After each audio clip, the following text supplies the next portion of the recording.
Então, sem se estender muito, eu quero agradecer agora também a presença do Dr. Leandro Safatle, ou não sei, Safatle? Não sei como se pronuncia. Safatle. Ele é, especialista em políticas públicas e gestão governamental do governo federal, pesquisador do Centro de Estudos Estratégicos da Fiocruz e ex-secretário executivo da CEMED, e ele vai contar para a gente um pouco sobre como os preços de medicamentos são regulamentados no Brasil. Até já teve alguma discussão, eu acho que na palestra do Vitor, no chat, né, eles perguntando sobre como que são feitos os preços de genéricos, então eu acho que agora chegou a hora da gente fechar o dia de hoje, né, com esses esclarecimentos. Doutor Leandro, muito bem-vindo, muito obrigada.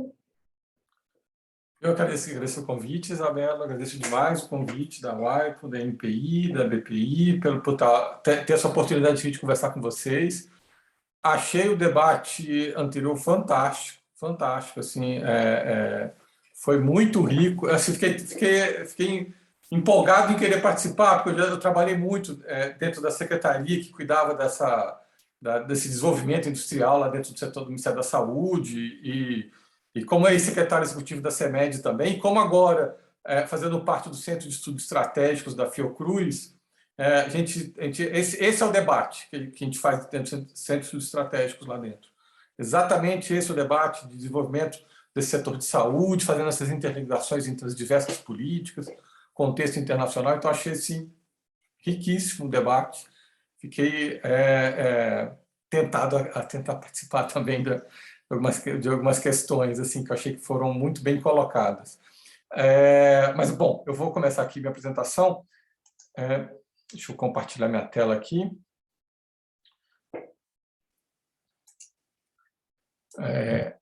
Ok, eu vou como a gente está com o tempo, acho que a gente ficou um pouco reduzido, eu vou tentar descer célere em alguns pontos, mas a gente pode voltar no debate em algumas coisas sobre isso. Eu vou avançar, então, um pouco mais rapidamente em cima de alguns pontos aqui. Até porque também já foram bem tratados alguns desses pontos, então acho que dá para avançar sem comprometer muito, mas eu fico aberto ao debate depois e ao debate e qualquer dúvida que tiver posterior ainda. E a apresentação vai estar disponível, então, para quem quiser ter acesso, não tem nenhum problema. Sobre os fundamentos da atividade regulatória, aqui só trazer um pouco sobre por que a gente faz algumas regulações dentro desse mercado dentro do mercado, tem muito a ver com questão de falha de mercado. Eu vou tratar um pouco sobre isso mais para frente, mais especificamente em cima da questão das falhas de mercado, que são visíveis aí no setor farmacêutico, e de por que se atua ou se cria instrumentos aí regulatórios para poder atuar em cima desse segmento. Só trazendo um pouco aí sobre a questão da Anvisa, que a Anvisa tem um papel de regulação sanitária e de regulação econômica, principalmente nessa área de medicamentos, e a Anvisa é uma instituição aí que já tem, talvez, a nossa maior agência regulatória que a gente tem no país, que tem feito trabalhos fantásticos aí em diversas áreas, e achei importante dar uma enaltecida aqui, importante e necessária ao trabalho que a Anvisa vem fazendo, nos seus diversos segmentos, e na importância do corpo técnico da Anvisa, que talvez, como eu coloquei, o corpo técnico, acho que mais um dos corpos técnicos mais robustos aí que a gente tem entre agências reguladoras. Aqui só trazendo um pouco sobre o fluxo de entrada de medicamentos no país. Só passar daqui, o foco maior é mostrar, olha, para entrar um medicamento no país, ele tem uma sequência, um processo de entrada desse produto, que ele precisa passar por etapas que são etapas diferentes, com atores diferentes, com composições diferentes e com estruturas diferentes e que buscam coisas diferentes, mas que no fim possibilitar que esse medicamento ele entre no mercado público nacional ou mercado público-privado nacional. Então, a Anvisa ela vai fazer o papel aí, ela acompanha a questão das pesquisas e desenvolvimento que são feitos, ela tem um papel central na questão do registro sanitário, para avaliar a segurança e eficácia do produto, o produto é seguro e eficaz. Quando a Anvisa determina que o produto é seguro e eficaz e dá o registro sanitário para o produto ainda não pode ser comercializado no mercado, ele precisa passar para a etapa de registro de preço, que é o estabelecimento de teto de preço, que a CEMED, que é a Câmara que regula o mercado de medicamento, ela faz, e depois que a CEMED determina o teto de preço, para o mercado privado ele já pode entrar, mas para o mercado público ele vai precisar passar ainda pela Conitec, que vai fazer o trabalho dela de avaliação de tecnologia para saber se o produto é custo-efetivo e outras coisas mais. E a ANS também faz um processo parecido para incorporar dentro da Seguridade Social. Aí, depois dessa etapa, você já pode fornecer o medicamento tanto no mercado público e privado brasileiro. Só destacando aqui, então, esse papel, esse binômio da Anvisa, ela tem esse papel de regulação econômica e regulação sanitária, e a gente vai falar um pouco aqui mais sobre a questão dessa regulação econômica. E sobre as estruturas que eu tinha colocado anteriormente, sobre esses diversos órgãos, que são estruturas diferentes, a Anvisa, a gente sabe que é composta por diretores nomeados passam pela aprovação do Senado, mas a parte de registro ela é feita, tem uma gerência específica que avalia todo o processo lá dentro. Diferentemente, a CEMED é uma instituição que é multiministerial. Na verdade, é uma instituição de 4 ministros de Estado. E aí o ministro da Saúde preside a CEMED, mas participam também desse grupo, o Ministério da Economia, a Casa Civil e o Ministério da Justiça. Veja, essa composição ela é muito interessante para regular o mercado de medicamentos, porque ela garante uma visão bem múltipla sobre o que você está decidindo. Então, aqui você tem o Ministério da Saúde, que está muito preocupado com a questão do acesso, o Ministério da Economia está muito preocupado com a questão concorrencial, está preocupado com a questão de desenvolvimento industrial, já que ele abarcou o Ministério da Indústria e Comércio. A Casa Civil tem outros fatores que entram na influência, a Justiça está muito focada na questão do consumidor. Veja, é uma composição múltipla, com um olhar múltiplo, que faz com que as decisões, apesar de, quando você tem uma organização multiministerial, ela fica um pouco mais difícil de obter consenso, até porque as decisões da CEMED são por consenso, mas, por outro lado, dá muita segurança e dá uma estabilidade maior para a Câmara e dá essa visão múltipla sobre a questão da regulação do preço de medicamento no país. Você tem um comitê técnico executivo que são formados por 4 secretários, cada um de um ministério desse que compõe. Você tem a Secretaria Executiva, que está na Anvisa e que tem a função de ser a primeira instância de todas as decisões, quase todas as decisões da CEMED, e ela faz com que funcione o Comitê Técnico Executivo e o Conselho de Ministros. Mas, veja, é uma composição diferente nesse sentido, porque ela é bem múltipla dentro da... porque em alguns países essa discussão sobre teto de preço está muito centrada em um ministério. Aqui não, aqui no Brasil tem essa composição aí um pouco mais múltipla. No caso da Conitec, já é uma decisão, é um conselho, a plenária da Conitec, que já faz parte só os segmentos de saúde, e aqui, como eu tinha colocado, cada um dessas instituições, Anvisa, CEMED, a Conitec, utilizam a ATS, a avaliação de tecnologia em saúde, mas utilizam de formas bem específicas, funcionalidades específicas, tentando obter resultados específicos para os seus procedimentos, né? Antes de entrar um pouco mais na discussão sobre regulação do mercado, vou falar muito rapidamente, até porque já foi bem falado essa questão de como evoluiu o mercado. Eu gosto de contextualizar para saber onde é que a gente está pisando na hora de discutir regulação. Então, aqui só mostrando que esse é um segmento que cresce constantemente recentemente. Assim, a divisão que você tem no mercado brasileiro entre similar, genérico, a gente está vendo que genérico assumiu no Brasil finalmente uma posição de destaque em termos de quantidade de caixas vendidas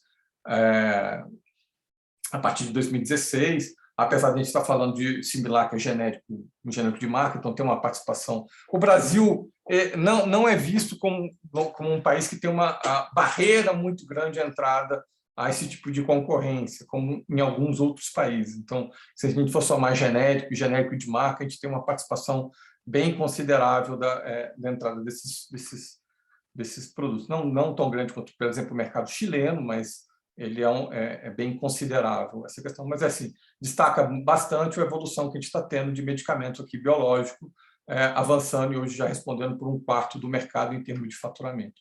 Isso aqui eu estou pegando dados da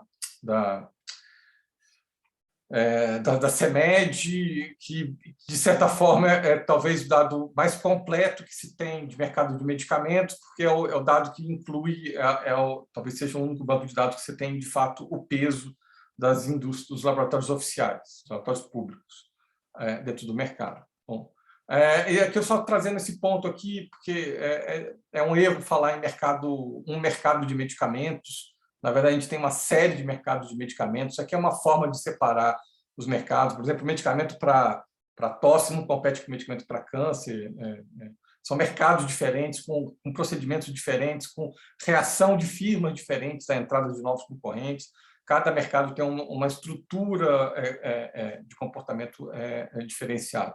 Então, aqui é uma forma de diferenciar esse mercado, em que, por subclasse terapêutica, mas, na verdade, essa forma não é a mais apropriada, mas é das formas mais fáceis de se fazer, assim, a separação. Aqui, nessa forma, você tem a metade dos mercados de medicamentos no Brasil são altamente concentrados. E aqui, o lançamento de drogas de medicamentos, aqui eu peguei um ano específico, mas porque esse processo é muito parecido. O que a gente tem visto muita entrada no Brasil, no mercado brasileiro, de genéricos, né, e similares. Tem entradas importantes acontecendo em mercados de medicamentos de inovação, mas em termos de são importantes, têm peso essencial no gasto, mas existe a gente está vendo, de fato, crescer bastante o mercado de genérico no Brasil.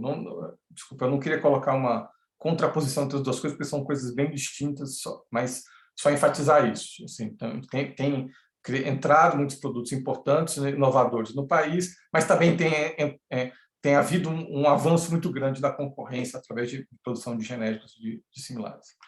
Aqui só trazendo também aquele dado, eu sei que esse dado está um pouco antigo, mas o que eu quero trazer aqui para deixar claro é a estrutura do mercado brasileiro. Isso eu acho bem interessante, porque se a gente fosse olhar 20 anos atrás, você teria uma composição diferenciada desse mercado.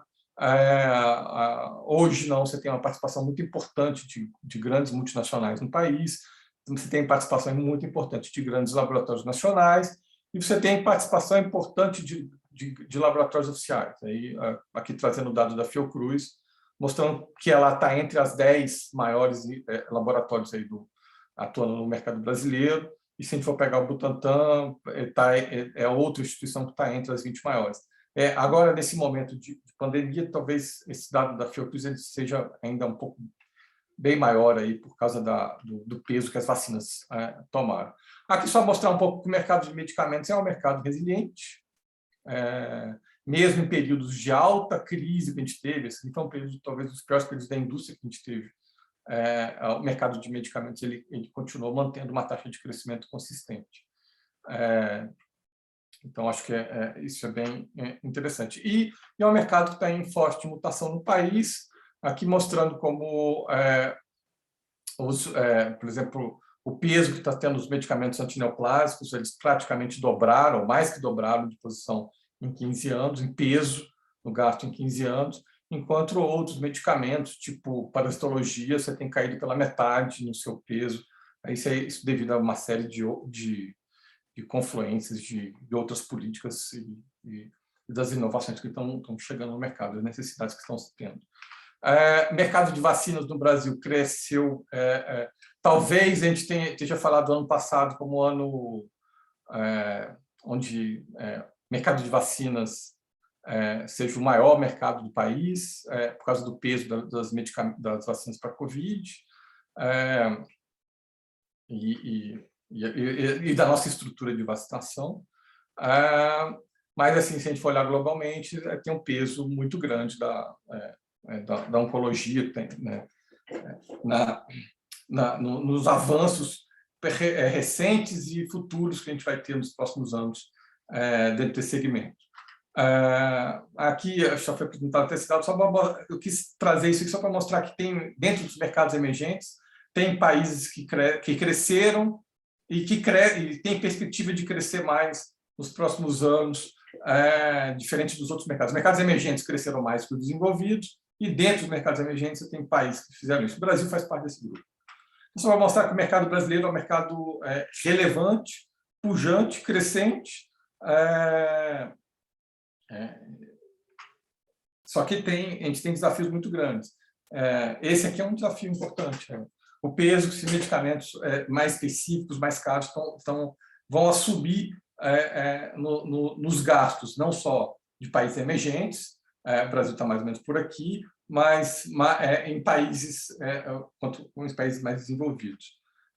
Eu estou colocando isso porque a gente foi discutido bastante sobre essa questão aqui das vulnerabilidades do sistema de saúde que a gente tem. Óbvio que o déficit comercial é uma vulnerabilidade muito importante. A gente está falando de um déficit comercial que, dado recente, se a gente for pegar na área de saúde como um todo, pode chegar a quase 20 bilhões. A gente está falando dentro da indústria de alta tecnologia do país, o setor de saúde de fato, ele responde por quase 40% desse déficit da alta tecnologia do país. Então, assim, reflete, o dado do avanço comercial é um dado que, de fato, reflete sobre as vulnerabilidades que a gente está tendo, ainda mais com esse avanço dessas drogas cada vez mais caras, frutos desse processo de inovação de medicamentos cada vez mais específicos. Eu trouxe aqui uma frase do Galileu que eu achei muito importante, que ele colocou ontem no editorial da Globo, só olhando que a questão da vulnerabilidade ela é importante, mas a questão da saúde não é só vulnerabilidade, ele é mais do que isso. A gente está falando de um segmento que, no século XXI, como estiveram aço, petróleo e automóvel para o século XX, a saúde está para o século XXI como estiveram aço, petróleo e automóvel para o século XX, permitindo um desenvolvimento que atenda as pessoas sejam sustentáveis. A gente está não só a vulnerabilidade do passado, que está refletido na balança comercial, mas esse é um segmento de futuro na área de saúde. Tanto que, se a gente for pegar os planos Biden e as discussões que estão acontecendo, o setor de saúde ele tem um peso central, até em tentativa de dar respostas para isso. Então, você tem até nos planos dele de Buy American Act, tentando dar resposta com investimentos muito grandes na área de saúde, e tem discussões, inclusive, sobre regulação do mercado de medicamentos, que está avançando bastante lá nos Estados Unidos. A China também, como foi bem trazido pelo Vitor, a área de saúde também assume um papel bem importante dentro desse segmento. E na Europa também está na mesma linha, mesma coisa, mas eu quis dar destaque aqui a um outro ponto da questão europeia, só trazendo, mostrando que a discussão de saúde é uma discussão global, né? Aqui trazendo na Europa a discussão sobre o avanço sobre as questões estruturais regulatórias para resolver os problemas que estão se apresentando. Então, a discussão de saúde é questão global e a discussão de regulação também é uma discussão global. E aqui entrando muito nessa questão, por que a gente tem discutido essa questão de regulação no mercado de medicamentos e não discute essa relação em outros tipos de mercado? Aí você pode usar uma série de argumentos sobre isso, essencialidade do bem, coisas do tipo, peso no gasto das famílias e tudo, mas eu vim aqui para um lado bem mais conservador e bem mais ortodoxo, porque eu acho que discutindo pelo lado ortodoxo você resolve qualquer dúvida em todos, não precisa usar argumentos mais heterodoxos. Então, o lado ortodoxo aqui é claro, você intervém no mercado quando você tem falhas de mercado. E aqui no mercado de medicamento, ele tem uma série de falhas de mercado. Aqui eu listei algumas, mas eu vou focar muito assimetria, característica complexa, questão da patente, mas assim, eu vou focar nessa presença do consumidor substituto, que é o quê? quem escolhe o medicamento aqui não é quem está pagando por ele. Quem escolhe pelo medicamento é o médico, do profissional de saúde, dentista, mas como não é ele quem escolhe, mas não é ele quem paga, como é ele que escolhe, não é ele quem paga, essa variável de preço, que é uma variável de equilíbrio entre estrutura de oferta e demanda, não chega no seu equilíbrio no ponto ótimo. Essa é uma discussão que ela foi feita, ela foi muito bem feita nas últimas décadas sobre a questão de medicamento, porque ele também ele não é um bem comum, ele não é um bem de procura e ele não é um bem de experiência, que eram os biotipos, os tipos ideais de bem que você tinha. Ele não é ele entrava numa nova categoria, que é de bem credencial, que tem duas vertentes interpretativas. Uma de que os consumidores não sabem exatamente o que precisa, mas reconhece a utilidade daquilo que consome, que é o caso de medicamento, e bens com qualidade difícil de serem identificadas, que é o caso, você vai comprar um atum, mas você não sabe se esse atum ele foi capturado de uma forma que você pode interferir na sua escolha do produto, assim, usando sem prejudicar golfinhos, coisas do tipo, assim. Então tem essa discussão sobre medicamento, ele entra muito nessa questão do bem credencial. Ele é classificado como um bem credencial. E aqui você tem uma série de assimetrias relacionadas pelo bem credencial. Uma de supertratamento, quer dizer, você entrega para o consumidor mais do que ele de fato precisa. Aqui eu estou falando do médico que coloca em pacientes mais exigentes que o necessário, ou medicamentos com mais fármacos que o necessário. Subtratamento, que entrega menos que o consumidor de fato precisa. Aqui é o mecânico que cobra pelo serviço, mas ele não consegue consertar o carro direito, ou medicamento ineficiente para determinado paciente. E a sobrecarga é a capacidade de cobrar por um serviço não prestado. Aqui a gente teve o clássico caso de medicamento de farinha que a gente tinha antes. Então, como é que você resolve esses tipos de assimetrias? Aí você tem 4 instrumentos, são os 4 instrumentos principais da literatura econômica para resolver esse tipo de assimetria. O principal instrumento é a responsabilidade, que é você garantir as qualidades mínimas, né, aceitáveis para esse tipo de produto. Você tem essa garantia. Quem dá isso no Brasil? Anvisa, no caso de medicamento. Então, a Anvisa, o papel regulatório da Anvisa, de regulação sanitária da Anvisa, talvez seja o principal instrumento regulatório desse mercado aqui. Vai trazer, vai ter os melhores efeitos. Então, veja, eu não estou falando que o aspecto econômico da regulação feito pela Anvisa, mas o aspecto sanitário mesmo, ele tem esse papel muito importante. Ele é o instrumento mais forte, mas ele não evita o subtratamento e nem ele evita o subtratamento, mas ele não evita o subtratamento e a sobrecarga. A verificabilidade é o segundo instrumento que foi identificado pela literatura econômica como um dos mais eficientes, que é essa questão de ter uma capacidade de cobrar um preço mais justo. Aqui quem faz um papel muito importante é a própria CEMED. E a CEMED, veja que a CEMED ela vem junto com a Anvisa, quase. Então, não é por menos que as coisas, o mercado ele dá uma estabilizada e ele evolui bem depois da criação desses 2 órgãos. Assim. E eles, em conjunto, a responsabilidade pela verificabilidade ele tem um grau de eficiência muito grande. A competição é importante? Ela é importante, mas ela, nesse mercado de bem credencial, ele tem uma eficiência limitada. A concorrência ela tem potencial para diminuir preço e ampliar comércio, mas ela não afeta muito bem essas falhas. Ela precisa estar combinada com a responsabilidade e a verificabilidade para ela mostrar a sua eficiência. E a questão da reputação das firmas, que é outro instrumento muito importante, ele é pouco eficiente. Mas é óbvio que, junto com os outros 3 instrumentos, ele melhora muito os instrumentos de cima, mas ele sozinho ele é pouco eficiente. Ele só tem efeito quando ele está junto com a responsabilidade, a verificabilidade e a competição.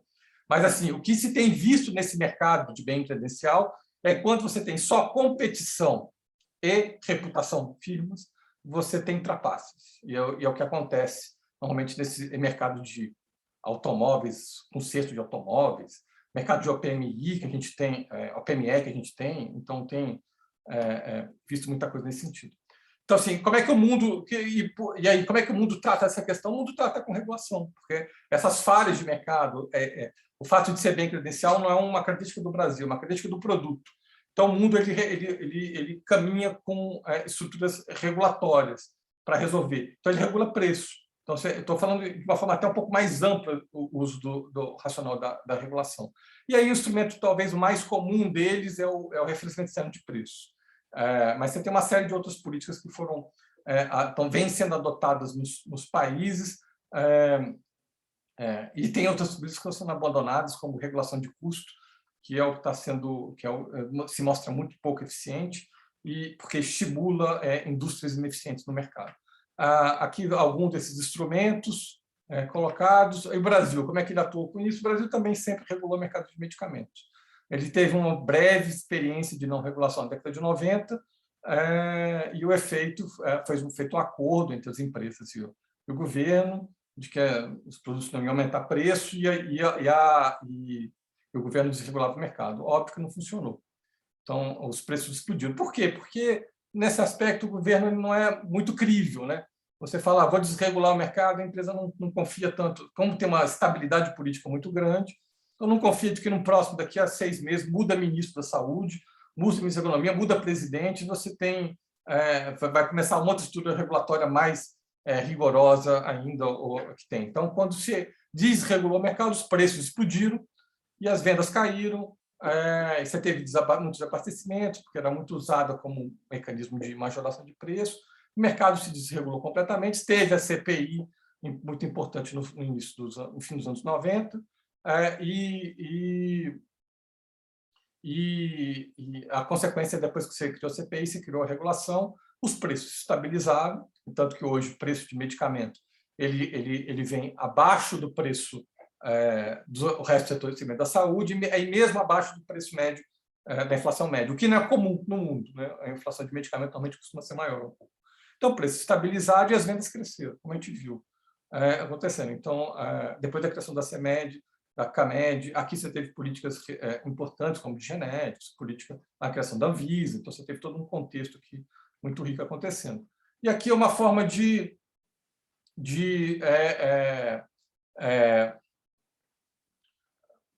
o impacto da regulação. Aqui eu peguei um estudo, eu tinha pegar outros estudos nesse sentido, mostrando assim, isso é muito comum, comparação do preço de medicamentos, mostrando que o preço nos Estados Unidos ele é normalmente dessas 20 drogas que ele foi estudado, ele é bem mais alto do que o preço, 6 vezes mais caro, 3 vezes mais caro que o preço inglês e 6 vezes mais caro na mediana que o preço brasileiro. Mas assim, é normal, quer dizer, você tinha não é que é normal. Você tem algumas empresas que tentaram burlar um pouco a estrutura regulatória e por meio da judicialização. E esse aqui foi, por exemplo, um prejuízo que o Ministério da Saúde teve com esse medicamento. Esse aqui é o preço que ele estava sendo vendido via judicialização, só mostrando que a função da regulação é um pouco essa, assim, de dar bases reais para que por exemplo, o Ministério da Saúde pudesse negociar em cima de bases reais. Como esse produto não tinha teto de preço, estava sendo comercializado via judicialização, não passou para aquela etapa toda que a gente mostrou lá no começo, então ele estava conseguindo comercializar, vendendo no Brasil a preços bem mais altos do que qualquer parâmetro internacional. Aqui era o preço que estava sendo vendido, por exemplo, esse produto na França. E esse aqui foi o tamanho do prejuízo. A regulação veio aqui e jogou o preço para cá, o preço teto para cá. E esse produto está sendo comercializado abaixo desse preço aqui, hoje no Brasil. Então, esse aqui foi o tamanho do prejuízo que o Ministério da Saúde teve com um medicamento só sendo vendido fora da estrutura regulatória e sem teto de preço. Será feito. Então, o prejuízo foi de 50 milhões de reais nesse intervalo de 2 anos. E esse aqui foi um prejuízo que outro medicamento deu em 2 anos para o Ministério da Saúde, exatamente sendo vendido um produto acima de qualquer parâmetro internacional. A empresa, inclusive, alegou que estava dando um desconto aqui. Então, veja, isso aqui não é um desconto em cima do sobrepreço gigantesco. Hoje a empresa vende um produto, esse aqui é o preço australiano, hoje a empresa vende um produto abaixo desse preço. Esse aqui foi o tamanho que o Ministério da Saúde teve com a compra de prejuízo, que o Ministério teve com a compra de um medicamento. Veja, isso aqui pagava a Anvisa inteira. só com esse prejuízo que a emissora teve com isso. Então, veja, a estrutura regulatória hoje tem até mais instrumentos para coibir esse tipo de procedimento. Só lembrando que as outras empresas, isso aqui é comportamento de empresas isoladas, mas que tem um impacto muito grande. Você tem associações que têm regras bem rígidas em cima desse tipo de procedimento, que tenta coibir as empresas de fazerem isso. Mas isso aqui teve só para mostrar o tamanho, quando você foge da regulação, qual é o impacto de prejuízo que você tem para as contas públicas, por exemplo. Aqui eu estava vendo, lembro na época eu estava vendo o preço de produto americano, por que eu estou pegando os Estados Unidos? Porque é um país que não tem uma estrutura regulatória presente. Então, os Estados Unidos ele está até desenvolvendo um mecanismo de estrutura regulatória, alguns estados já têm tudo, mas é onde tem esse preço um pouco mais livre. E aqui eu lembro que eu vi uma matéria da CNN falando os medicamentos para idosos nos Estados Unidos aumentaram 10 vezes acima da inflação. Eu fui pegar na época, será que estamos acontecendo alguma coisa parecida com isso no Brasil? Não estava. Os preços no Brasil não tinham alterado desses mesmos medicamentos, não tinham fugido da estrutura regulatória, não estava aumentando o preço acima. Eu até fiquei na dúvida. Será que então o medicamento aqui no Brasil não está mais caro que o preço americano? Não está. Esse aqui é o preço americano do Ventolin, ele é 65 vezes mais caro do que a caixa do Ventolin no Brasil. E esse Symbicort é 20 vezes mais caro e coisas do tipo. Aqui, a gente, na época, tinha pegado, falando, deixa eu olhar os preços que estavam sendo lançados de medicamentos no Brasil e comparar com o preço americano. E esse aqui é o desconto do preço. No Brasil do Lenvima, o preço teto do Lenvima no Brasil é 97,6% menor do que o mercado privado americano. O preço teto do Etrest é 86,5% menor. O único medicamento que você tinha um preço teto maior um pouco no Brasil era do Viquirapar. O que eu estou querendo trazer com essa questão aqui? Dizendo que a regulação no Brasil ela tem problemas. A regulação ela precisa ser aperfeiçoada, você tem uma série de discussões acontecendo. Regulação de preço.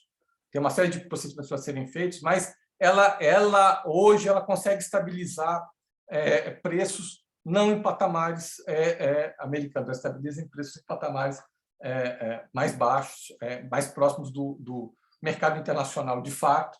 Então, isso foi um avanço bem importante da regulação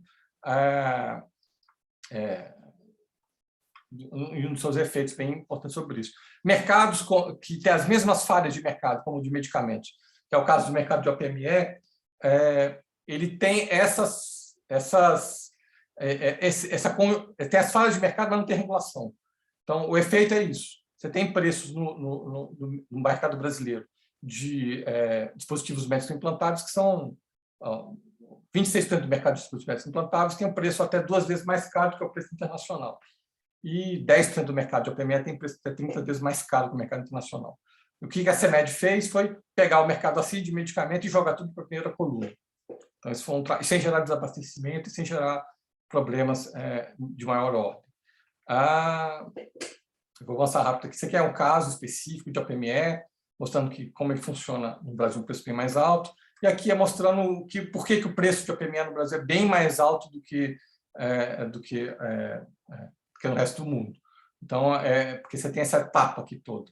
Eu posso até falar depois um pouco sobre isso, mas eu vou avançar sobre essa questão. Aqui, eu vou entrar um pouco assim, rapidamente agora, nos próximos minutos, sobre esse ponto, assim, a regulação. O que você quer? É preciso você saber o que você quer com a regulação para saber que tipo de instrumentos que você vai criar, que tipo de instrumento foi criado. Então, sei que a regulação do mercado brasileiro, o que ela queria no começo? Ela queria estabilizar preços. E ela fez, ela conseguiu isso. E ela queria depois trazer um parâmetro internacional de preço para a sua regulação. Ela trouxe, e ela conseguiu implementar isso. Agora está se discutindo como avançar com a estrutura regulatória. Eu preciso saber direito o que se quer com a regulação para poder criar os instrumentos adequados. A Coreia queria avançar com inovação. A Coreia tinha um desenho muito interessante, ela queria avançar com o desenvolvimento interno do seu mercado. Então, ela criou um instrumento específico para isso. O Japão, inovação incremental. criou instrumentos específicos para isso. Então, só mostrando que, na verdade, porque o segmento de saúde está todo conectado. Então, um desenho regulatório ele não pode perder essa conexão que se tem.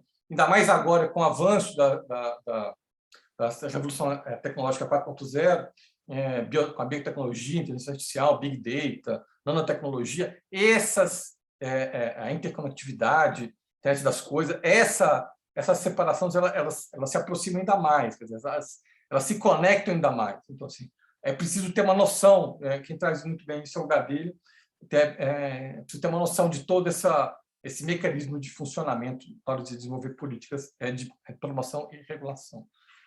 Entrando muito rapidamente sobre a questão dos instrumentos, o principal instrumento da regulação brasileira, então, é o do referenciamento externo de preços. E o Brasil utiliza 9 países como referência para estabelecer esse teto de preço. Os países que utilizam esse tipo de instrumento, só que eles tiveram um problema posterior, quer dizer, estão todos muito próximos, com preços próximos, e se identificou que ainda poderia avançar um pouco mais. Fora quem não tem esse tipo de política, a tendência é ter algo próximo aí de preços americanos nesse sentido. Mas assim, se mostrou que esse instrumento ele foi muito bom, tem estudos econométricos mostrando avanços bem importantes em termos de preço do instrumento, mas os países viram que precisaram avançar ainda mais. O Brasil avançou um pouco nessa questão do uso da ATS, ele fazendo uma pergunta para a droga que estava chegando. Olha, a droga nova, ela tem ganho terapêutico, e o ganho terapêutico é avaliado com esse tipo de pergunta, por esse instrumento de ATS. Se tem ganho terapêutico, ele vai ter um preço teto estabelecido de acordo com os preços internacionais daqueles 9 países. Se não, ele vai ter uma segunda fórmula de cálculo, que é um custo de indenização feito com a droga que existe no mercado brasileiro, para que a droga nova, que não conseguiu comprovar que tem ganho terapêutico, ela não atrapalhe o mercado que está funcionando já da droga antiga e mais barata no mercado brasileiro. Então, esse é um instrumento que foi colocado aqui, isso tem muita influência do Canadá, tem muita influência dos países nórdicos, da Europa, esse tipo de instrumento, e tem mostrado que tem resultados interessantes no mercado brasileiro. No caso, isso é para droga nova, para drogas já existentes no mercado brasileiro, com o lançamento de novos similares, novos genéricos, aí você vai usar referenciamento de preço interno.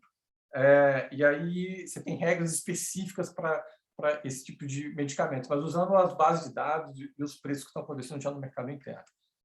E para a compra pública, você tem também um avanço aí de instrumento um desconto obrigatório um cálculo feito pela capacidade de pagamento de países. Isso aqui já faz muitos anos na CEMED, e tem ajudado bastante para coibir judicialização e no avanço das compras públicas. E aqui o último slide, só para trazer um pouco sobre essa questão, trazendo um pouco sobre o avanço que você está tendo cada vez com drogas cada vez mais caras e medicamentos mais específicos, e isso reflete bastante pelo gasto de P&D que a gente tem, essa evolução. Ela é grande, quer dizer, do gasto de P&D, mas tem mais coisas aqui por trás, eu acho que é preciso fazer uma discussão mais avançada em cima dessa questão de payback das empresas, de remunerações. Então, tem uma estrutura muito que o mundo está discutindo isso, porque esses preços cada vez mais caros têm gerado dificuldade de pagamento em qualquer sistema de saúde do mundo, e o Brasil também ele vem discutindo sobre isso. Aqui é só trazendo essa mensagem aqui da importância de você ter qualquer discussão envolvendo todo o nosso sistema nacional de ciência, tecnologia e inovação. Então, a área de saúde, isso está todo interligado, o sistema de saúde universal está ligado. Então, o padrão de desenvolvimento econômico e social que a gente está tendo é um padrão que ele dialoga com as políticas sociais, políticas de inovação, política industrial e todo esse conjunto de políticas que estão sendo feitas, e a regulação está no meio desse processo inteiro. Obrigado.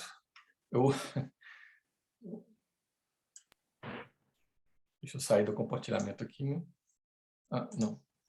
Interrompi. Muito obrigada, doutor Leandro. Foi, eu acho que, bem interessante, bem esclarecedor também, muitos casos aqui. Teve 2 perguntas muito pontuais aqui no chat. A primeira é da Lívia, aquele medicamento que você mencionou que gerou um prejuízo de 567 milhões. Ela pergunta que medicamento é esse, não sei se você pode dizer. Não, eu acho que isso aqui não é um problema de dizer, porque esse medicamento ele teve problema de todo tipo de ordem, é o do Soliris. Soliris. Isso era fácil. Não é difícil calcular isso, porque era o medicamento que tem mais, era o único medicamento possível, porque era medicamento com judicialização muito alta. Uhum. Esse cálculo é bem transparente, está publicado em revista científica e tudo. E a outra pergunta também muito pontual da Bruna Lins é o que seria um medicamento sem ganho terapêutico? Então, o ganho terapêutico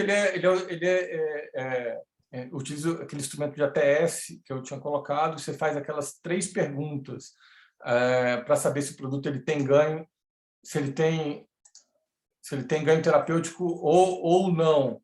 Então, o sistema brasileiro da CEMED ele vai avaliar se o produto ele tem maior eficácia em relação ao medicamento existente no mercado, para a mesma indicação terapêutica, você tem a mesma eficácia, mas diminuição significativa dos efeitos adversos, ou mesma eficácia com redução significativa do custo global de tratamento.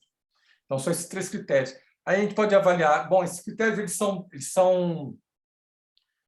são hoje, pelo avanço da indústria farmacêutica, eles são os mais precisos. A gente tem mais coisas que poderiam ser colocadas nessa discussão, que é uma discussão bem rica de como avançar nisso. Mas esses foram os instrumentos, essas foram as regras que foram as usadas na última década aí pela CEMED para avaliar ganho terapêutico ou não.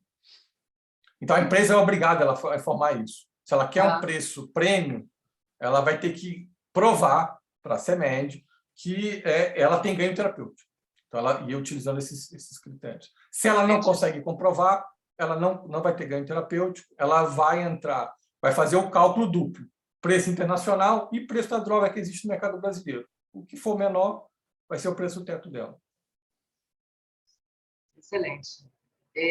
A Karina, não sei, ela está com a mão levantada, mas eu não sei se ela tem uma pergunta ou se ela esqueceu de abaixar a mão. Karina?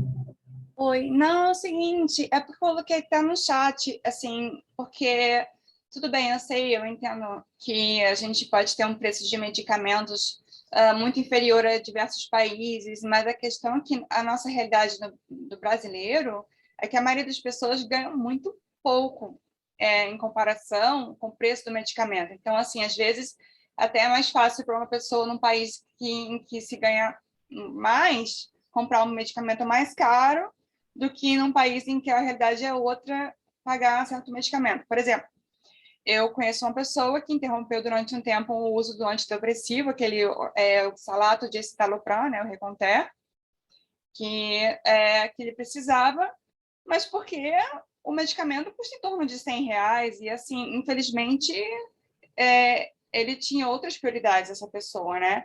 Tinha contas para pagar, um monte de coisa, e assim, como é que fica essa situação? A pessoa pode ir até o SUS, pedir esse medicamento gratuitamente? Como é que fica? Então, isso que você colocou é muito importante. Assim, o que a gente tem vendo no mercado brasileiro bem industrial, normalmente no Brasil, ele é mais caro do que lá fora. Se a gente for é comum para a classe média brasileira, por exemplo, ir para os Estados Unidos fazer enxoval, ou comprar eletrônico, porque lá normalmente é bem mais barato que aqui. Sim. Mas medicamento não acontece isso. Então, assim, medicamento talvez seja o único bem industrial, ou um dos únicos bens industriais que você não tem preço no Brasil maiores do que os preços americanos, por exemplo, ou de uma série de países. E isso se deve à regra da CEMED. Se você não tivesse a regra da CEMED, provavelmente a gente teria prejuízos iguais aos Soliris para todo o mercado. A gente teria preços no Brasil talvez muito mais próximos dos preços americanos do que mais próximo dos preços que a gente tem como teto hoje. Agora, isso é um feito. Conseguir trazer para o Brasil parâmetros internacionais de preço, estabelecer isso aqui como um teto, e você não gerar desabastecimento, não gerar uma série de problemas que poderiam ter gerado, foi um feito muito grande ter conseguido fazer isso aqui dentro. Então, assim, e a função da CEMED foi essa, de falar, olha, acima desse preço, se a empresa quiser vender aqui, ela está cometendo um abuso de posição. Então, agora, abaixo desse preço, ela pode praticar qualquer preço que for. Então, mas acima desse preço, não. O papel da CEMED foi muito esse, trazer esses parâmetros de identificar com clareza situações como essa. Agora, isso vai resolver o problema de capacidade de pagamento de toda a população? Não. Mas aí também não é o papel da CEMED fazer isso. Aí é o papel de outras políticas públicas. Do SUS, né? Política do SUS, tem outras políticas públicas. Mas agora imagine se não tivesse uma CEMED, não, seria muito pior. A situação do SUS seria, aquela situação do SOLIS seria replicada para outras drogas. Então, até para a viabilidade do SUS, veja, a CEMED ela veio com uma demanda de uma CPI.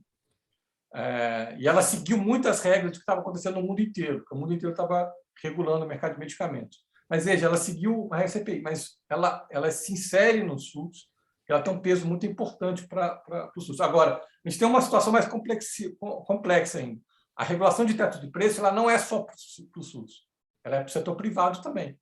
E aí você tem que pensar em desenhar regras, de fato, você não pode exagerar na mão muito, porque você não pode gerar problemas de abastecimento, por exemplo, em cidades pequenas ou cidades muito distantes, assim, de mercado privado de medicamento. Então, isso tudo preciso ter um equilíbrio muito grande. Então, veja, a CEMED ela é um instrumento. Ela é um instrumento. E o papel dela é um papel muito específico. Agora, é preciso ter uma confluência de instrumentos. Obrigada. Excelente. A Bruna... Oi, Bruna, você está fazendo esse curso também de novo? A Bruna fez de audiovisual. Ela está perguntando se consegue ter acesso à gravação e eu acho que um pouquinho acima, alguém, eu não me lembro quem, perguntou se teria acesso à apresentação. Eu acho que o doutor Leandro ele já mandou a apresentação, o PowerPoint para a gente, né? Então, o PowerPoint provavelmente já está disponível no Seduc. E a apresentação, o vídeo, né, vai ficar disponibilizado daqui a 1, 2 dias, mais ou menos, que é o tempo que eles levam para fazer a edição. Não sei... Beijo, Bruna. Não sei se alguém mais tem alguma pergunta, ou se a gente já pode encerrar por hoje. Alex? Eu tenho uma pergunta para o doutor Leandro. Primeiro, parabéns pela apresentação, os dados são muito esclarecedores, é muito importante esclarecer como é que é feito esse controle de preços no Brasil para medicamento, que muita gente não sabe.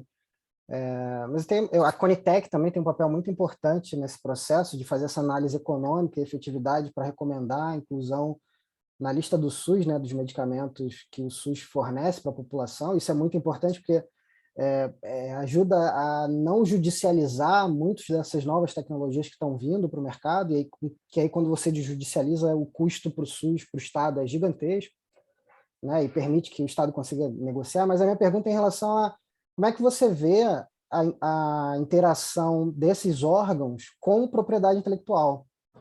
Eu acho que no Brasil existe uma percepção minha, né, existe um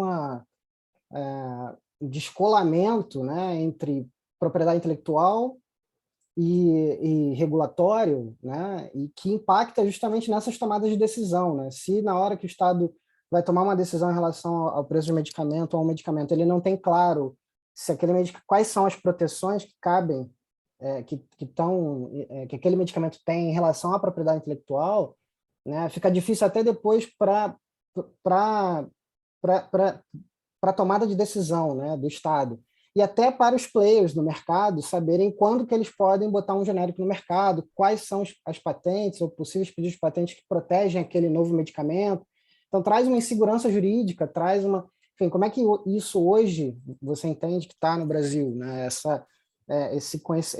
Juntar esse conhecimento de se o medicamento está protegido e por quais são claramente os pedidos ou patentes que protegem esse medicamento, para a tomada de decisão, até para fazer colocar no programa de parceria público-privada, né, quando o SUS faz a chamada, né, para que os laboratórios possam produzir aquele medicamento, fornecer ao SUS, né, isso tem que ser levado em consideração, se o medicamento está protegido ou não no país, enfim. Como é que você vê isso hoje no Brasil?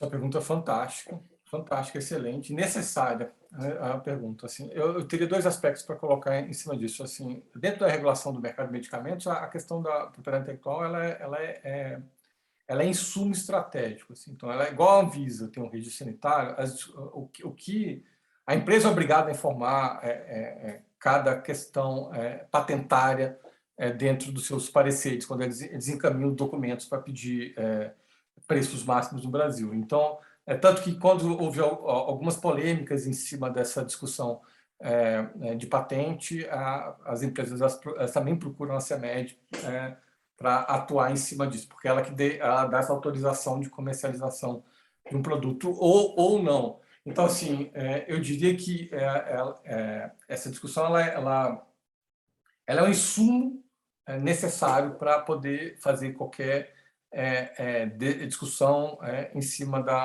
do funcionamento do mercado de medicamentos ou não. Então, ela está presente.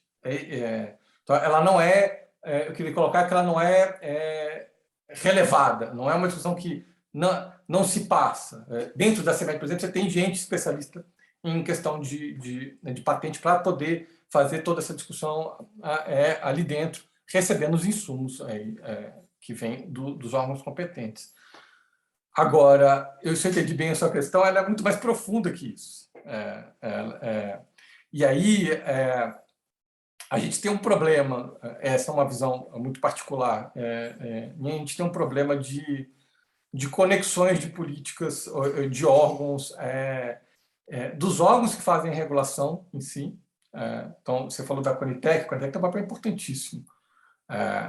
Ela refaz toda a política de ATS, ela aprofunda a questão da discussão de ATS, ela tem um papel muito importante para poder avaliar, ela faz parte desse sistema de precificação no fim do medicamento.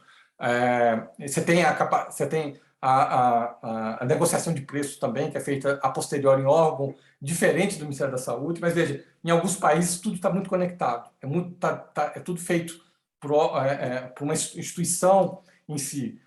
No Brasil está fazendo uma discussão agora se vamos fazer essa regulação, vamos criar uma agência para avaliar para a ATS, como se existe em vários países, para poder fazer essa discussão de forma mais aprofundada.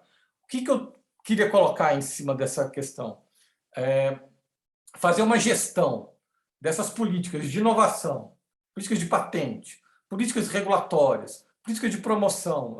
Foi feito um debate muito, muito interessante sobre PDPs, que foram feitas anteriormente, na discussão anterior, desenvolvimento industrial brasileiro.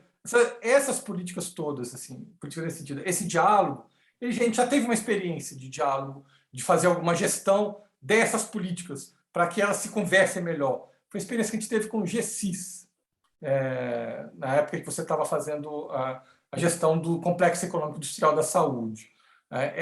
Ali você tinha onde envolvia o setor privado, envolvia todas essas instituições, INPI, o Ministério da Saúde, os ministérios, para tentar fazer uma discussão macro de como as coisas poderiam avançar de uma forma um pouco mais coordenada.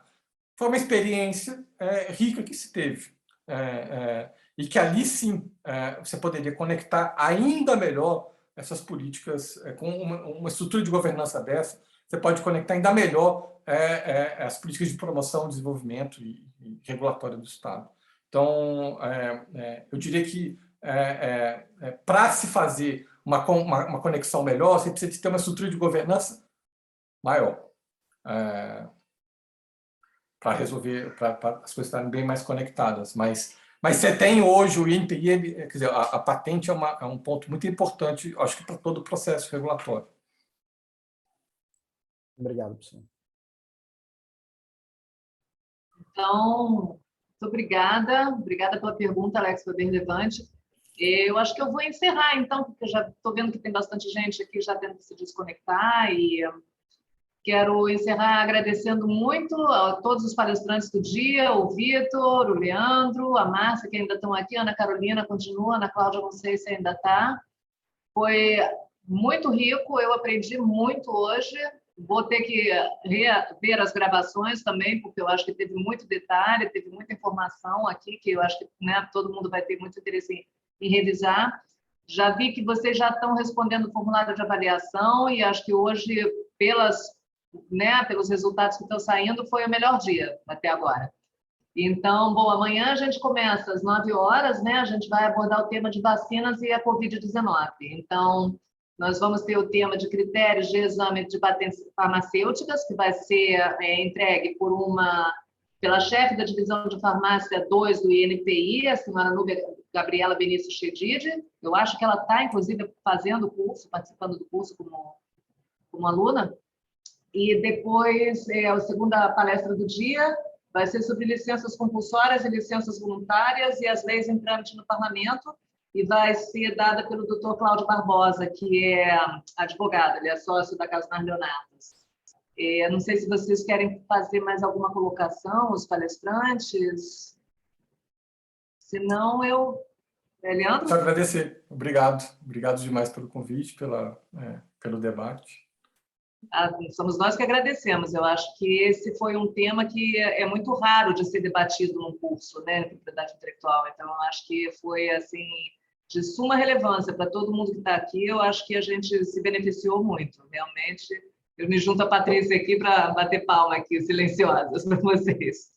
Muito obrigada e bom até amanhã.